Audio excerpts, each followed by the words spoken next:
നമസ്കാരം. ഓരോ ഭൂമിക്കും ഓരോ പ്രത്യേകമായ ഈശ്വരാധീനം ഉണ്ടാകും. അത് ഓരോ ഭൂമിയിലും പ്രകടമാവുകയും ചെയ്യും. അതവിടുത്തെ പൂക്കളിലും ചെടികളിലും പ്രകടമാകുവാൻ സാധിക്കുകയും ചെയ്യും. ഈശ്വരാധീനം ഇരട്ടിക്കുന്ന സമയം ചില പൂക്കൾ അല്ലെങ്കിൽ ചെടികൾ ധാരാളമായി വളരുന്നതാകുന്നു. ഇവ മഹാഭാഗ്യം തന്നെയാണ്. എന്നാൽ ഇത് മറ്റുള്ളവരോട് പറയുന്നത് ദോഷകരമാകുന്നു. നാം നമ്മളോട് അല്ലെങ്കിൽ നമ്മുടെ കുടുംബാംഗങ്ങളോട് പറയുന്നതിൽ തെറ്റില്ല. എന്നാൽ മറ്റുള്ളവരോട് പറയുകയാണ് എങ്കിൽ അത് ദോഷകരമായി തന്നെ മാറും. അത്തരത്തിൽ നമ്മുടെ വീടുകളിൽ ചില ചെടികളും വൃക്ഷങ്ങളും വളരുന്നത് വളരെ ശുഭകരം തന്നെയാകുന്നു. സൗഭാഗ്യമാണ് എന്ന് തന്നെ പറയാം.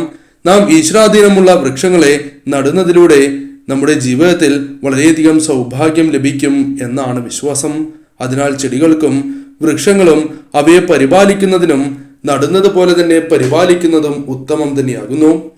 എന്നാൽ പുറത്ത് പറയാൻ പാടില്ലാത്ത ചില ചെടികളുണ്ട്. അതായത് നിങ്ങളുടെ വീടുകളിൽ വളരുകയാണ് എങ്കിൽ അവ പുറത്ത് പറയുന്നത് അത്ര ശുഭകരമല്ല. ഇത്തരത്തിൽ പറഞ്ഞു പോവുകയാണ് എങ്കിൽ നിങ്ങളുടെ ഭാഗ്യം നഷ്ടമാകും എന്ന് തന്നെ പറയാം. അതിനാൽ വളരെയധികം ശ്രദ്ധ നിങ്ങൾ പുലർത്തേണ്ടതാകുന്നു. ഇത്തരത്തിലുള്ള സസ്യങ്ങൾ ഏതെല്ലാമാണ് എന്ന് ഇനി മനസ്സിലാക്കാം. ആദ്യത്തേത് തുളസിയാകുന്നു. ലക്ഷ്മി നാരായണ പ്രീതിയുള്ള വീടുകളിൽ മാത്രം വളരുന്ന സസ്യം എന്ന ഖ്യാതി തുളസിക്കുണ്ട്. ധാരാളമായി വളരുകയാണ് എങ്കിൽ അത് മഹാഭാഗ്യമാണ് എന്ന് തന്നെ പറയാം. ആ വീടുകളിൽ ഉയർച്ച അല്ലെങ്കിൽ ശുഭകരമായ സമയം ആരംഭിക്കാൻ പോകുന്നതിന്റെ സൂചനയായി തന്നെ തുളസി ധാരാളമായി വളരുന്നതിനെ നമുക്ക് വ്യാഖ്യാനിക്കാം. സർവ ഐശ്വര്യങ്ങൾ ആ വീടുകളിലേക്ക് വന്നു ചേരും. എന്നാൽ നാം ശ്രദ്ധിക്കേണ്ട ഒരു കാര്യം, ചില വീടുകളിൽ തുളസി ധാരാളമായി വളരുന്നതാകുന്നു. അത് വീടിന് ചുറ്റും അല്ലെങ്കിൽ ചില പ്രത്യേക സ്ഥലങ്ങളിൽ ധാരാളമായി വളരുന്നതാണ്. ഇത്തരത്തിൽ സംഭവിക്കുന്നുണ്ട് എങ്കിൽ അത് ഏറ്റവും ശുഭകരമാണ് എന്ന് തന്നെ പറയാം. കിഴക്ക് അല്ലെങ്കിൽ വടക്ക് കിഴക്ക് ഇത്തരത്തിൽ ധാരാളമായി വളരുകയാണ് എങ്കിൽ അത് ഏറ്റവും ശുഭകരമാണ് എന്ന് തന്നെ പറയാം. അതിലൂടെ ഈശ്വരാധീനം വർദ്ധിക്കാൻ പോകുന്നു എന്ന് തന്നെ അർത്ഥമാക്കാവുന്നതാണ്. മറ്റൊരു സസ്യമായി പറയുന്നത് ആര്യവേപ്പാകുന്നു. ആര്യവേപ്പ് വീടുകളിൽ ഉണ്ട് എങ്കിൽ വരവിനേക്കാൾ കൂടുതൽ ചിലവ് ഒരു പരിധി വരെ ഒഴിവാക്കുവാൻ നിങ്ങൾക്ക് സാധിക്കും. കാരണം വളരെയധികം ഈശ്വരാധീനം വർദ്ധിപ്പിക്കുവാൻ സഹായകരമായ ചെടി കൂടിയാണ് ആര്യവേപ്പ്. അതിനാൽ ആര്യവേപ്പ് നിൽക്കുന്ന വീടുകൾക്ക് ചില പ്രത്യേകതകൾ കൈവരിക്കുവാൻ സാധിക്കും.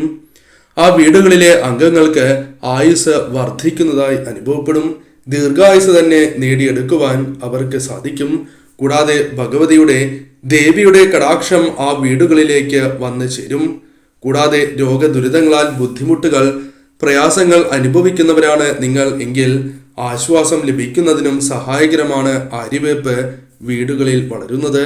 അതിനാൽ നിങ്ങളുടെ വീടുകളിൽ ഇല്ല എങ്കിൽ വളർത്തുന്നത് ഉത്തമം തന്നെയാണ് എന്നുകൂടി അറിയുക. മറ്റൊരു പുഷ്പം ശംഖുപുഷ്പമാണ്. ശംഖുപുഷ്പത്തെക്കുറിച്ച് നിരവധിയാർന്ന വീഡിയോകൾ ക്ഷേത്രപുരാണത്തിൽ ലഭ്യമാണ്. നീല ശംഖുപുഷ്പം നിങ്ങളുടെ വീടുകളിൽ ഉണ്ട് എങ്കിൽ അത് മഹാഭാഗ്യമാണ് എന്ന് ആദ്യമേ മനസ്സിലാക്കുക. കാരണം നിങ്ങളുടെ വീടുകളിൽ സർവ്വ ഐശ്വര്യം തന്നെ കൊണ്ടുവരുവാൻ സഹായകരമാണ് നീല ശംഖുപുഷ്പം. അതേപോലെ വെള്ള ശംഖുപുഷ്പത്തിനും ഇതേപോലെ തന്നെ കഴിവുണ്ട് എന്ന കാര്യവും നാം വിസ്മരിക്കുവാൻ പാടുള്ളതല്ല. നീല ശംഖുപുഷ്പം അല്ലെങ്കിൽ ശംഖുപുഷ്പം വീടുകളിൽ വളരുകയാണ് എങ്കിൽ ആ വീടുകളിൽ അഭിവൃദ്ധി വന്നു ചേരും. കൂടാതെ ഇവ കണി കാണുന്നത് പോലും ഉത്തമമാണ് എന്നാണ് പറയുക. രാവിലെ പുറത്തേക്ക് പോകുന്ന അവസരത്തിൽ അല്ലെങ്കിൽ നിങ്ങൾ പുറത്തേക്ക് പോകുന്ന മറ്റവസരങ്ങളിൽ ശംഖുപുഷ്പം കണി കണ്ടുകൊണ്ട് പോവുകയാണ് എങ്കിൽ അത് ശുഭകരമാണ് എന്നാണ് പറയുക. അതിനാൽ തീർച്ചയായും ശംഖുപുഷ്പം വീടുകളിൽ വളരുന്നത് ഏറ്റവും ശുഭകരം തന്നെയാണ്, ഉത്തമമാണ് എന്ന് തന്നെ പറയാം. സർവ്വ ഐശ്വര്യം നിങ്ങൾക്ക് പ്രദാനം ചെയ്യും. എന്നാൽ മനസ്സിലാക്കേണ്ട പ്രധാനപ്പെട്ട കാര്യം, പലപ്പോഴും വീടുകളിൽ ശംഖുപുഷ്പം ധാരാളമായി വിടരുന്നതാകുന്നു. ഇത്തരത്തിലുള്ള അവസരങ്ങളിൽ പലർക്കും അത്ഭുതമായി തോന്നുകയും സന്തോഷത്താൽ മറ്റുള്ളവരോട്, പ്രധാനമായും സുഹൃത്തുക്കളോട് ഈ കാര്യങ്ങൾ പറയുകയും ചെയ്യും. എന്നാൽ ഇത്തരത്തിൽ പറയുന്ന അവസരത്തിൽ നിങ്ങളുടെ ഭാഗ്യമാണ് നഷ്ടമാവുക എന്ന കാര്യം നിങ്ങൾ ആലോചിക്കേണ്ടതാകുന്നു. ഇനി മുതൽ ഇത്തരം കാര്യങ്ങൾ നിങ്ങളെ ഓർമ്മയിൽ വരേണ്ടതാകുന്നു. അതിനാൽ ഒരിക്കലും ധാരാളമായി ശംഖുപുഷ്പം വീടുകളിൽ വിടരുന്നുണ്ട് എങ്കിൽ അത് പുറത്ത് പറയുവാൻ പാടുള്ളതല്ല.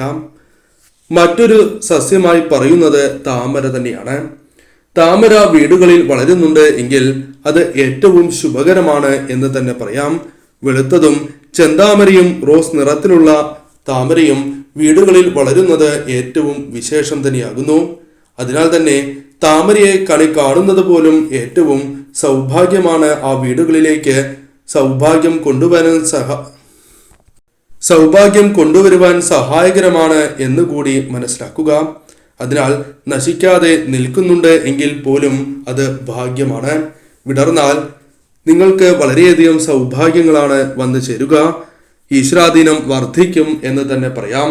എന്നാൽ പലപ്പോഴും താമര വീടുകളിൽ വിടരുകയോ ധാരാളമായി പിടിക്കുകയോ ചെയ്യുകയാണ് എങ്കിൽ പലരും പുറത്ത് പറയുന്നതാണ്.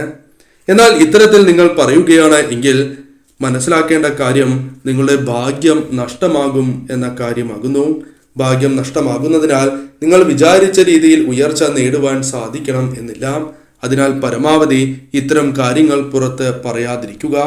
മറ്റൊന്ന് ചെത്തിയാകുന്നു. ദേവീപ്രീതിക്ക് ഏറ്റവും ഉത്തമം തന്നെയാണ് ചെത്തി. ശത്രുദോഷം ജീവിതത്തിൽ നിന്നും ഒഴിവാക്കുവാൻ, ശത്രുക്കളുടെ ശല്യം ജീവിതത്തിൽ നിന്നും ഒഴിവാക്കുവാൻ ചെത്തിക്ക് കഴിവുണ്ട് എന്ന് തന്നെ പറയാം. ഉയർച്ച, സംരക്ഷണം, ഈശ്വരാധീനം എന്നിവ നിങ്ങളുടെ ജീവിതത്തിലേക്ക് വന്നു ചേരും. അതിർത്തിയിൽ നടുന്നതാണ് ഏറ്റവും ശുഭകരം. എന്നാൽ ചെത്തി പലപ്പോഴും വീടുകളിൽ ധാരാളമായി വളരുന്നതാകുന്നു. ഇത്തരത്തിൽ വളരുന്നത് കാണുമ്പോൾ പലർക്കും അത്ഭുതം തന്നെയാണ് ഉണ്ടാവുക. എന്നാൽ ഈ കാര്യങ്ങൾ പലരും പുറത്ത് പറയുന്നു എന്നതാണ് വാസ്തവം. ഇത്തരത്തിൽ ചെത്തി ധാരാളമായി വിടരുന്ന കാര്യം പുറത്ത് പറയുകയാണ് എങ്കിൽ അത് നിങ്ങളുടെ ഭാഗ്യം നഷ്ടമാകുവാൻ കാരണമാകും എന്ന് തന്നെ പറയാം. അതിനാൽ ഒരിക്കലും പുറത്ത് പറയരുത്. മറ്റൊരു സസ്യം ചെമ്പരത്തിയാകുന്നു. ചുവന്ന ചെമ്പരത്തി വീടുകളിൽ വിടരുന്നുണ്ട് എങ്കിൽ അത് ഏറ്റവും ശുഭകരമാണ് എന്ന് തന്നെ പറയാം. നിങ്ങളുടെ ഗ്രാമദേവത, കുടുംബദേവത, ദേവി അഥവാ ഭഗവതി ആയിരുന്നാൽ തീർച്ചയായും ഈ സസ്യം വീടുകളിൽ നട്ടു വളർത്തുന്നത് ഏറ്റവും ശുഭകരമാകുന്നു. രാവിലെ കണി കാണുന്നത് പോലും ഏറ്റവും വിശേഷമാണ് എന്ന കാര്യവും ഓർക്കുക. അതേപോലെ ചെമ്പരത്തി ചില അവസരങ്ങളിൽ ധാരാളമായി പൂക്കുന്നതാണ്. ഇത്തരത്തിലുള്ള അവസരത്തിൽ നിങ്ങൾ ഈ കാര്യം പുറത്ത് പറയുകയാണ് എങ്കിൽ അത് നിങ്ങളുടെ ജീവിതത്തിൽ ഭാഗ്യം നഷ്ടമാകുവാൻ കാരണമാകും. നിങ്ങളുടെ ജീവിതത്തിൽ പ്രതീക്ഷിച്ച ആ ഉയർച്ച വന്ന് ചേരണം എന്നില്ല. ഇതേപോലെ തന്നെ പ്രാധാന്യം അറിയിക്കുന്ന മറ്റൊരു സസ്യമാണ് മന്ദാരം. വെള്ള മന്ദാരം ധാരാളം പൂക്കുന്നത് മഹാസൗഭാഗ്യമായാണ് കണക്കാക്കുക. ഈശ്വരാധീനം ആ വീടുകളിൽ വർദ്ധിച്ചിരിക്കുന്നു. എവിടെയും വിജയങ്ങൾ നിങ്ങൾക്ക് കരസ്ഥമാക്കുവാൻ സാധിക്കും. നിരവധിയാർന്ന ഗുണകരമായ ഫലങ്ങൾ ജീവിതത്തിലേക്ക് വന്നു ചേരാൻ പോകുന്നു എന്നുകൂടി അർത്ഥമാക്കാം. ഇത്തരത്തിൽ നിരവധിയാർന്ന സൂചനകൾ മന്ദാരം വീടുകളിൽ വിടരുന്നതിലൂടെ പറയുവാൻ സാധിക്കും. എന്നാൽ തീർച്ചയായും നിങ്ങൾ ശ്രദ്ധിക്കേണ്ട ഒരു കാര്യം, മന്ദാരം ധാരാളം വിടരുമ്പോൾ ഈ കാര്യം പുറത്ത് പറയുകയാണ് എങ്കിൽ നിങ്ങളുടെ ഭാഗ്യമാണ് നഷ്ടപ്പെടുക.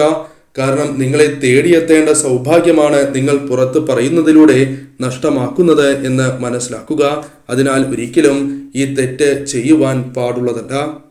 പുറത്തു പറഞ്ഞാൽ എന്തെല്ലാം കാര്യങ്ങൾ സംഭവിക്കും എന്നുകൂടി വിശദമായി തന്നെ മനസ്സിലാക്കാം.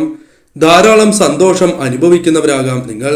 എന്നാൽ പെട്ടെന്ന് ഈ സന്തോഷത്തിന് അറുതിയാകും. വിചാരിച്ച രീതിയിൽ പിന്നീട് സന്തോഷകരമായ നിമിഷങ്ങൾ വന്ന് ചേരണം എന്നില്ല. പെട്ടെന്ന് തന്നെ നഷ്ടമാകുവാൻ കാരണമാകും. ബുദ്ധിമുട്ടുകൾ ജീവിതത്തിലേക്ക് കടന്നു വരാം. സാമ്പത്തിക പ്രയാസങ്ങൾ പല രീതിയിലുള്ള ബുദ്ധിമുട്ടുകളാകാം. ചിലപ്പോൾ സാമ്പത്തികം തന്നെ ആകണം എന്നില്ല. മറ്റ് ബുദ്ധിമുട്ടുകൾ ജീവിതത്തിലേക്ക് കടന്നു വരാം. ഒരിക്കലും നിങ്ങളുടെ ജീവിതത്തിലെ ഭാഗ്യം നഷ്ടപ്പെടുത്തരുത് എന്ന് പറയാം. അതിനാൽ ഒരിക്കലും ഈ കാര്യം നിങ്ങൾ പുറത്ത് പറയുവാൻ പാടുള്ളതല്ല. ഇങ്ങനെ പറഞ്ഞിട്ടുണ്ട് എങ്കിൽ അത് ദോഷകരമാണ് എന്ന് തിരിച്ചറിയുക. ഇഷ്ടദേവതാ ക്ഷേത്രത്തിൽ ദർശനം നടത്തുകയും പറ്റിപ്പോയ ഈ അബദ്ധം ക്ഷമിക്കണം എന്ന് പ്രാർത്ഥിക്കുകയും ചെയ്യുക. തന്നാൽ കഴിയുന്ന വഴിപാടുകൾ നടത്തി 1 രൂപ നാണയം തലക്കുഴിഞ്ഞ് കാണിക്കയായി സമർപ്പിക്കുന്നതും ഉത്തമം തന്നെയാകുന്നു.